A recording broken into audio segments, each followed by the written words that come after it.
morning, everybody, and welcome back to Walking the Blunt Blade. I'm Oliver.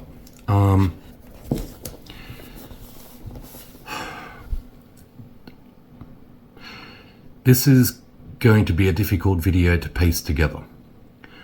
And I'm trying to retain all my thoughts, and while I'm not afraid to name and shame, those of you who watch me regularly, I need to edit out all veterinary details. But here we go. Those of you that know this picture, it's a saint. Yeah, I always thought she was a saint, Mother Teresa. And she was classified a saint literally by the Catholic Church, not by me. Now, while she did many good things, I hope, there were some things that led a lot of people to believe, like this gentleman, that she had psychopathic tendencies, traits. Maybe not quite the saint we expected. And I've read the book, and even, I'm sure I've referred to it in the past. It's a nice, simple read. Anyway. So, Mother Teresa, saint, possible psychopath. Why do I mention this? So that, a lot of Catholics hate on me? No. I mention this because this person is a less known saint. But she wasn't classified a saint by the Catholic Church. She's classified a saint by me. Her name is Jan Spate, a vet that my family and I took our pets to for 35 years. This is a woman, as much as it was probably highly unfair, would receive phone calls in the middle of the night past her business hours, well past her business hours, sometimes visits at 2 o'clock in the morning with people that have pat needs. And when I say that, I'm not just talking about stories that I've heard, I'm talking about me personally. I took my friends there, some of my work colleagues there.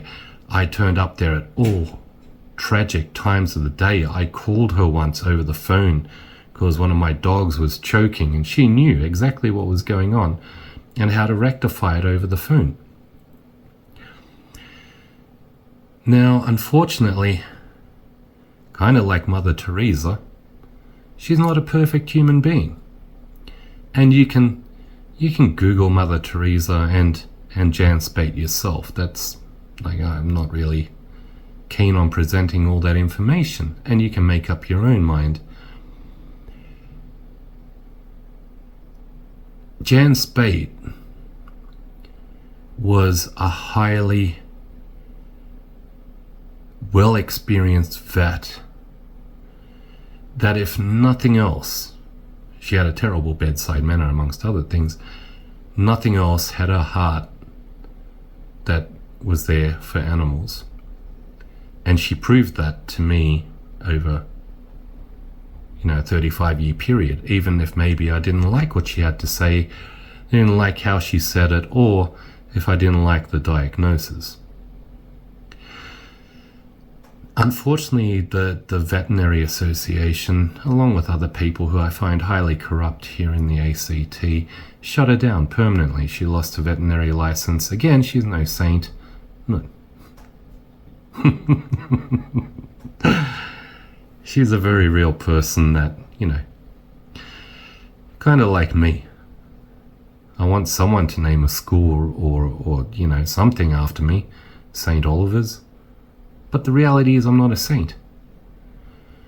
And what that left people with here in Canberra, people like me who have a sick dog at the moment, is 8 major veterinary surgeries in my area that are all serviced by the same vets. They all do the rounds.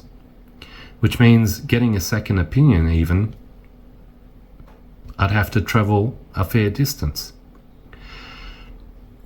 My dog, whom I'll put pictures of, has been super sick. He's just turned 9 months old. In the space of 6 months of seeing the vet, we've spent approximately, even though, the stuff I'm going to flash up is older now, but I've been to the vet again and again. We've spent approximately $9,000 in 6 months on this dog. Now, I have never, regardless of the illness of the animal, ever experienced that kind of money with Jan Spate. And I think most of Canberra, well, all of Canberra can attest to that, and that's one of the reasons she was shut up. Of course, I know there's some woke, stupid people out there that just got on the bandwagon because they could. Oh, I lost my cat, it's all the vet's fault. Oh, fuck. Why do I mention all of this? I mention all of this because the one thing that disturbs me at the end of the day is that there's a lot of pensioners in Australia. I know them personally, like a lot of them people in my mum's complex, that can't afford a vet.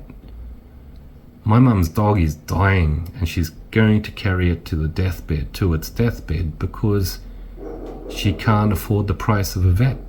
And it's not just her, lots of people are in that situation. So I guess the first thing I want to say is that, I know I had a sick dog. I can't fault the services of the veterinary clinic, hence I've removed all identifiers. Lovely, thank you. Thank you for your assistance. I've told them that. I've told the business manager, the owner, and the staff. What I can't abide by, though, is certain abuse. Again, you've heard me talk lots about the abuse of power. So in 6 months, I've been there, a lot of times, and I've told them, whatever the cost, we don't care, just fix the dog. Which is a little bit more complex than what I've made it sound, and it's going to be ongoing for some time. But I've made them aware, personally, please don't charge me for stuff that I don't need. Because, I don't like it. So what I've done, I've tried to, this is from the website. And it's the only thing I could find in regards to their values or even costs. And it proclaims that they don't bill, they expect payment so as to reduce the cost of animal services. Awesome. $9,000, 6 months. But it came to a halt for me when I was going through some of the bills I was lumbered with and some of the stuff I was recommended, even though I said I don't need it. So this here is suggested to be animal-only product. And it's not. I made the vet at the time aware. I have paracetamol at home. Thanks. Panadol is Panadol. Paracetamol is paracetamol. However, I've been so drained and stressed with this because having a sick animal is kind of like having a sick child. She said to me, oh, you probably don't have this. And I said, oh, okay, I'll take it. What I found was when I got home, I was so stressed and had such a headache, probably from dealing with the news of what's happening in America and my dog's health, that I took 2 of those paracetamol tablets. I then opened up my cupboard to look at my own paracetamol tablets, which happened to be the same brand, Panamax. And I'm going to flash all of this stuff up on the screen. I was charged over $26 for 8 tablets of Panamax. I buy that very same brand of Panamax, 50 tablets for $2.50.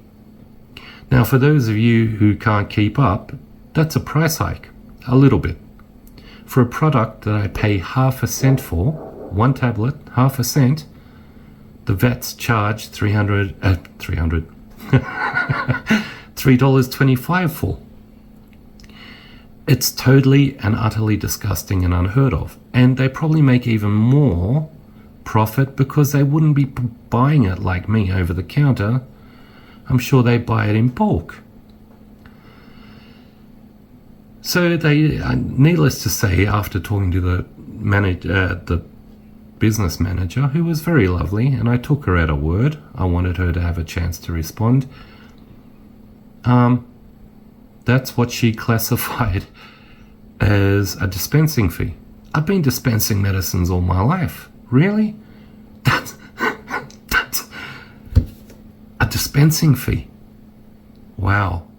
So being who I am, I talked with her and she acknowledged some of my concerns, such as the paracetamol, a cone we didn't need for the dog, which was just handed to me and then I was charged for, and a follow-up visit after surgery, which I've never heard of such a thing. And they credited my account, and that's why I really, have nothing evil to say about the surgery I attend. But I can question the amount of money it costs to look after your animal's well-being. If you don't have kids, it's a doable thing. If you're a pensioner, no. And again, I can't help but think that this is the greatest reason people like Jan Spate were removed as a Canberra vet.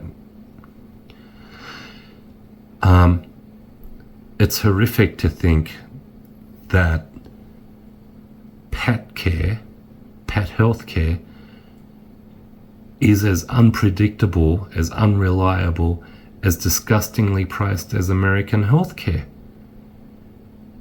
I'm totally shocked. So the reason for me making this video is simple, as long as it is, and that is I just want people to be aware. After, the removal of some vets here in Canberra, or New South Wales even, we're kind of stuck. We're kind of stuck in a system where all the vets rotate around the clinics. We're stuck with ridiculous pricing. And I guess the most important thing in this is I wish you and your pets good health, because it's super expensive out there. This is my last dog, by the way, because I've now had 3 dogs, 3 shepherds, who've been nothing but sick. I can't do it anymore. It's taxing emotionally, financially. Anyway, good health to you and your pets. Cheers, everyone.